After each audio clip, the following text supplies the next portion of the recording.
like to call upon our next speaker, Ms. Kumud Wadhwa, Chief Manager, to give a presentation on smart grid initiatives in Indian power system from PowerGrid.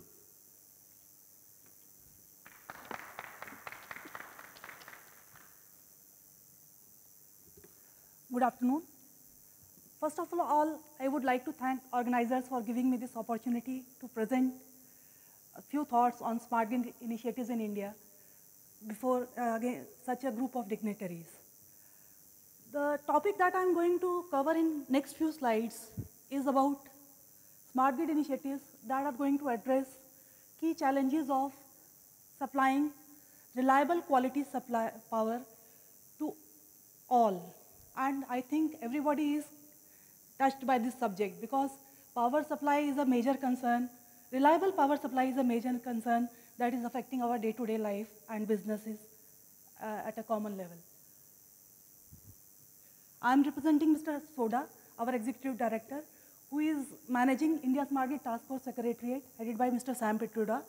And our mandate is to design some new solutions for transforming power industry. So I begin my presentation.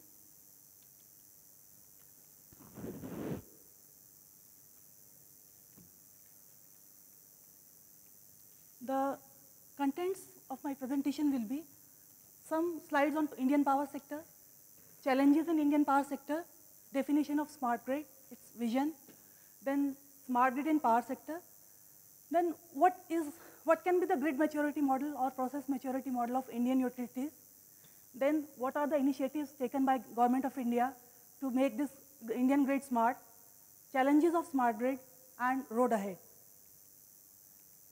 Indian power sector. If we see, the Indian power sector has grown at a rapid pace from around 1.3 gigawatt in 1947 to around 200 gigawatt as on date. And it is geographically spread over about 3.3 million square kilometers. The transformation capacity is around 1,31,000 MVA, and the interregional transfer capacity is 28,000 megawatt. Thermal is around 135 gigawatt, and renewable is just 25 gigawatt of this total generation capacity of 203 gigawatt. The projected power scenario of India, if we see from 2012 to 2027, it is going to grow from 152 gigawatt demand, projected demand, to around 437 gigawatts in 2027. And at the rate of this 8 to 10% of economic growth, the installed capacity of country shall be around 685 gigawatt by the year 2030. So such huge capacity is required to be added to meet the economic growth requirements of the country. Covering something about my company, PowerGrid, it was incorporated in 1989 for transmission of electric power across the country. It is a central transmission utility and a Navratna PSU.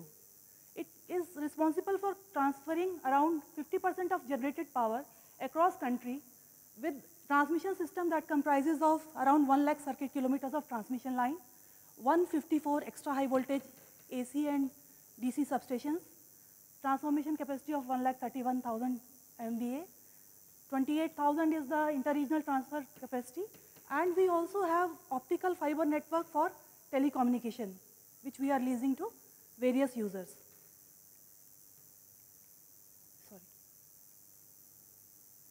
We are also implementing some 11 number high capacity transmission corridors for 55 IPP projects that are coming in the country. If we see the distribution sector, because smart grid is not only for transmission, it is for all the sectors of power. That covers from generation, transmission, distribution, as well as consumers. The distribution sector in India, the annual per capita consumption of electricity for 2009-10 was around 779 megawatt only.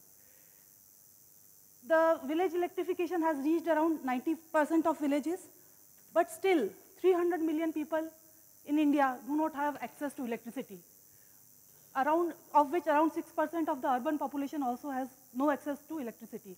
So this is the scenario of power supply in India. And that is coupled with high AT&C losses, which are around 27 to 30% for the whole nation. In 2003, central government mandated that the state electricity boards should be unbundled so as to promote greater efficiency by streamlining operations of distribution, transmission, generation, and trading, as well as for transparency and accountability. This unbundling and privatization to a certain extent has brought in certain improvements, but still we are way behind. If we see what is the share of renewable power in India, then these are some of the targets for 2012, and what we achieved what we can achieve in till 30th April is given in these slides. Figures are there. Around 25,000 is the total renewable share which is being generated in India as on April 2012, whereas the target till 2017 is set for 41,400 megawatts. This includes renewable from solar, wind, and biomass to a certain extent, and some small hydro stations, micro hydel stations. India has huge potential of renewable. India is 5th largest wind power producer, but the installed capacity is only 13 gigawatt out of the estimated potential of around 49 gigawatts. India receives highest annual global radiation, which is ranging from 4 kilowatt hour per meter square to 6 kilowatt hour per meter square. We are having such huge resources, natural resources available, still struggling with some challenges in the sector. What are those challenges? If we look into the power transmission sector, we have a hybrid transmission system which has AC as well as DC system so as to maintain the critical parameters. We need to continuously increase the megawatt flowing through the lines because right of way is a major concern. We cannot simply increase the lines which are to be laid because it needs huge right of way. So we need to find ways how to transfer more power within the same right of way by having new technologies. We need to control the high short circuit levels that are now prevailing in the country. And further, we need to have this non-discriminatory open access. Now we have a mandate that we need to provide access of transmission lines to whosoever is asking for it, for transferring power from anywhere to anywhere in the country. So what does this mean? This would mean that we need to optimally utilize the existing transmission infrastructure by enhancing the transmission capacity using emerging technologies at marginal investment. Coming to system operation. Presently, we have SCADA system there for all the regional load dispatch centers, but that presents only the static view of system. There is latency and time skew of data. Then with the integration of upcoming wind and solar generation, there will be more challenges in terms of managing the stability of the grid. We also need to integrate upcoming IPPs and MPPs. Then the generation is dispersed if renewable is to be given more thrust.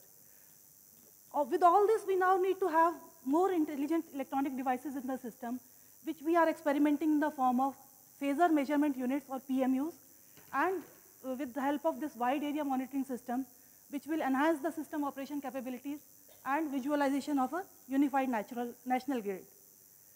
The data flow latency in the present system, wherein SCADA and RTUs are there for transferring critical parameters to the load dispatch centers, is for around 12 to 15 seconds if we see it from RTU to the national load dispatch center level.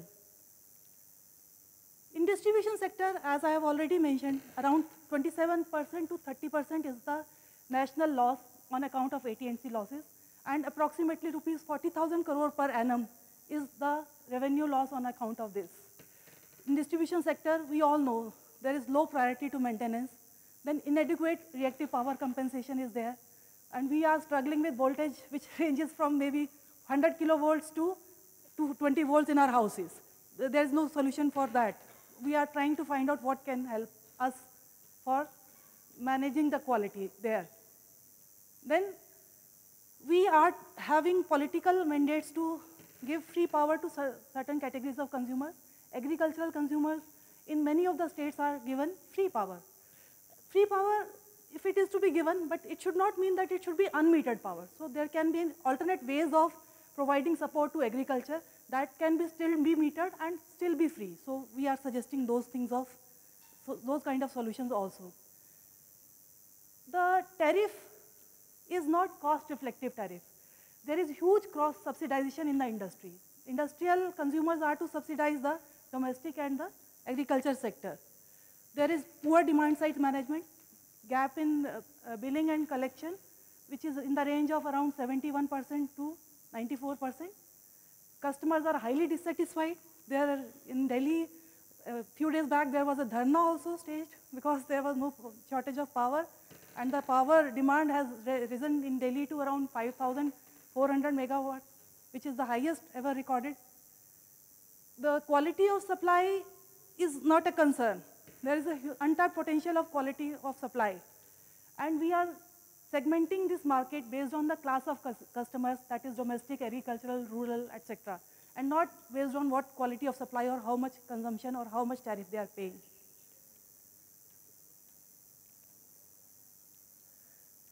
With renewables, there will be issues at the system level, wherein, because renewable power is variable, we cannot predict how much renewable will be available on each day and in next few hours. So that is a challenge.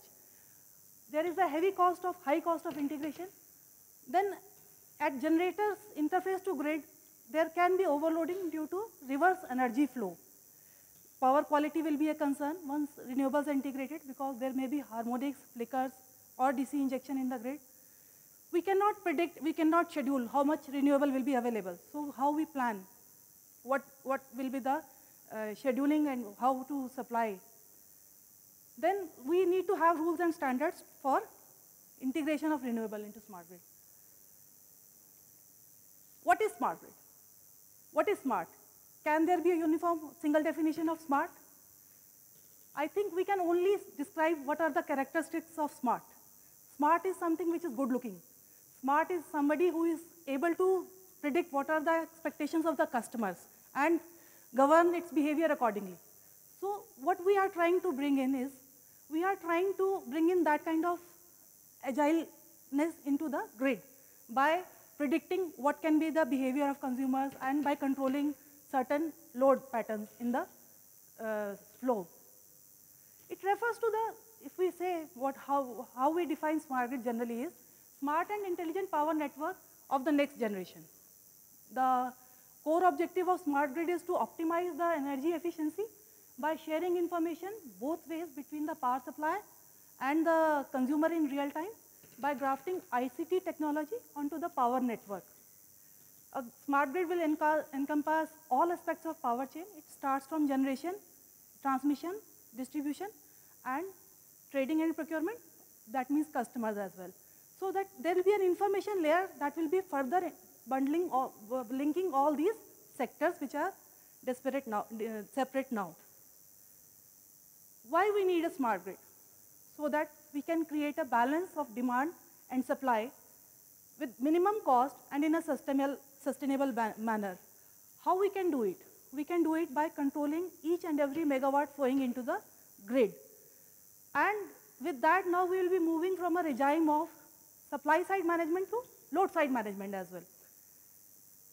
Again, I mentioned that renewable integration is one of the requirements for having a smart grid. The haulage of power over long distances, and tools for monitoring dynamic behavior of the grid that will be required for, because of smart, is one of the needs for smart grid. Vision of smart grid is a power network that is self-healing, adaptive, interactive, with various means like demand response, demand side management, home area network, secure from attacks, and accommodates all generation and storage options, allows bidirectional flow of energy. A consumer can have a rooftop solar panel on his premises and it can feed into the grid. So consumer will not only be a consumer, it can become a prosumer, supplying sometimes to the grid depending on the feed-in tariffs which are allowed by the utility and the regulators. It is distributed across geographical boundaries. This picture is depicting What is the concept of smart grid? It will have PMUs for transmission WAM system. It will have wind farm controls, microgrids for feeding power to rural areas which do not have access to grid. And it can even have, we can even have grid connected microgrids which will be enhancing the extent of power supply to the rural areas. I'll have to cover fast. In power sector, if we see transmission, it can be become smarter by having a better asset management system, by having advanced technologies in the form of ultra high voltage, AC and HVDC. System operation side, there should be self-healing grids, WAMs, adaptive islanding. Consumers will be having participating in smart grid by demand response, demand side management kind of processes. They may have smart appliances and home area network, which can be even controlled by the utility. For distribution sector, advanced metering infrastructures will be there, better asset management will be there, so that reliable power is available. I think I have talked about this. The WAMs, if we define, it is direct measurement of phasors across a power system, but that includes magnitudes as well as angles. And that is how it brings more preciseness into the measurement of the current state of the system. And one of the major factors is there should be a global synchronization of time stamping, and GPS is one of the advanced tools which will be used for time synchronization. The components of distribution smart grid will be AMI with smart meters for demand side management, outage management, power quality management. There will be requirement of time of use tariff for even for domestic customers, so that they can regulate their demand depending on what tariff is applicable at that point of time. SCADA systems for distribution, remote operated substations or automated substations for better performance. Then distribution automation, applications for renewable integration, harmonic filters, capacitor banks for voltage war control, infrastructure for real-time two-way communication, redesign, and one of the most important factors will be redesign of business processes, because technology in itself cannot bring in the changes. It is the process redesign and adoption of those redesigned processes by the people who are working in those utilities that will bring in smartness in the whole sector. To support regulatory changes will be required. But one shoe size may not fit all. We cannot say that one solution will be there for all the utilities across nation. For that, we may have a kind of maturity model, process maturity model, or Indian grid maturity model, wherein we see if it is a generation utility, then how certain processes are being carried out in that utility. Like currently, what is the process of plant performance management system? Is it only on the basis of plant load factor management, or utilities managing plant load factor, heat rate and efficiency, monthly and annual assessment of PLF, oil consumption, auxiliary consumption, heat rate, coal quality is there as part of the process.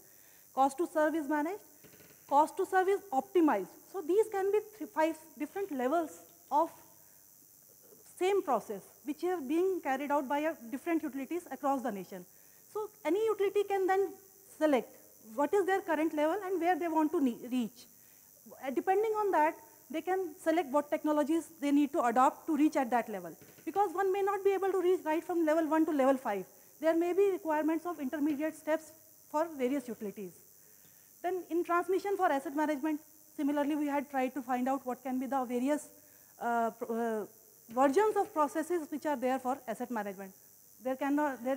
Somewhere there may not be any asset management strategy. There may be some utilities which are just identifying what are the critical equipments and systems and then trying to manage them. Then some may have proper policies in place.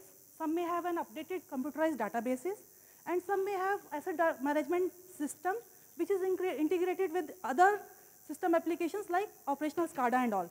So these can be different versions of a same process in different utilities. And we now need to move from one level to another level as part of smart grid implementation. Similarly, for consumers, there may be a scenario in a utility one has to physically go to the utility office to get a new connection. Then for some, the online facility is available. And for some, in future, maybe the consumer can then select who will be the service provider from whom he or she wants to get the connection. That is what we expect in future. Then energy storage, similarly for renewable integration, and for even in future we may have penetration of electric vehicles, which are not only for solving the problem of commuting or high oil prices, but will also try to balance the peak load in the country by supplying power back to grid. That is V2G model, wherein at the time of peak load, those vehicles can be connected to the grid to feed power back to the grid. So that all can be managed with the help of smart grid technologies. Initiatives taken by Government of India. There are two bodies constituted, which is, one of them is India Smart Grid Task Force, another is India Smart Grid Forum. Forum is a non-profit voluntary consortium of public and private stakeholders with prime objective of accelerating development of smart grid technologies in power sector. And India Smart Grid Task Force is an interministerial group set up under the chairmanship of Mr. Petroda to evolve a roadmap for smart grids in India, because Indian requirements may differ. Worldwide focus is on green energy and reduction in carbon, the greenhouse gas emissions, whereas in India, we need to manage scarcity. So the challenges are different. We are struggling with load sheddings and poor quality of power, which are not the case for advanced countries which are experimenting with smart grid. So I'll skip these slides now, very technical. I'll just cover a few aspects of the proposed functionalities for distribution pilots. Around 14 pilots are proposed by India Smart Grid Task Force to be taken up in the country, which will have focus on functionalities like residential AMI, wherein smart meters will be installed in the premises of consumers, which are capable of transferring data both ways, from the control center to consumer, as well as from the consumer meter to the control center. And demand response can be facilitated through time of use, and it will help in reduction in AT&C losses. Then industrial AMI for demand side management, wherein utility can directly control the load in the industry. Outage management for improving availability and reliability. Peak load management, then power quality management, microgrid integration, and distributed generation integration. This picture depicts what will be the components of smart grid. Some sensors in the home or transformers, which will be connected via communication network, information from which will be transferred via communication network to the IT systems in the control center for finer control to match generation. Challenges of smart grid: regulatory legislative uncertainty. Then around data privacy and cyber security, that is one of the major challenge. Interoperability and standards, like a person from DVC was mentioning, that DCS supplied by for manufacturers of different equipments are not getting integrated. There should be standards so that those DCS, digital control systems, can interoperate. So we need to have standards for interoperability. And engaging customers, because we need to influence the behavior of customer, because now we are moving from a regime of supply side control to load control. So customers' behavior will be influenced. That is also to be taken care of. Aging assets are there, they need to be replaced. Integration of distributed energy resources. Then, but though IT is the backbone of any socio-technical system, but it may not be sufficient as a solution, as I already mentioned. It cannot change practices and fundamentals.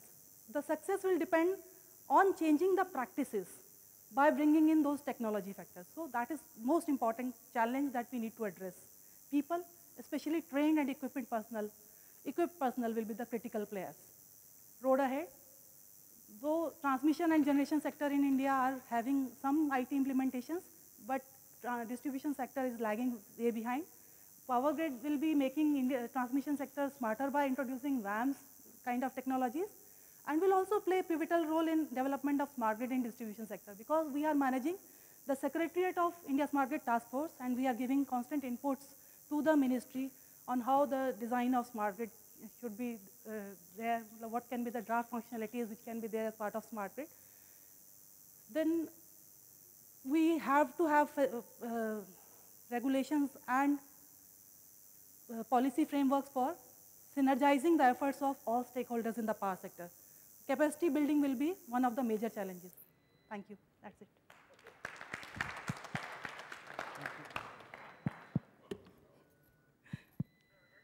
I hope I have not taken. Thank you. Thank you, Kumud Dwadwa. Very exhaustive presentation. Excellent Thank you. presentation. Thank you. Thank you, sir. get it? You want another one? Like, yeah, yeah.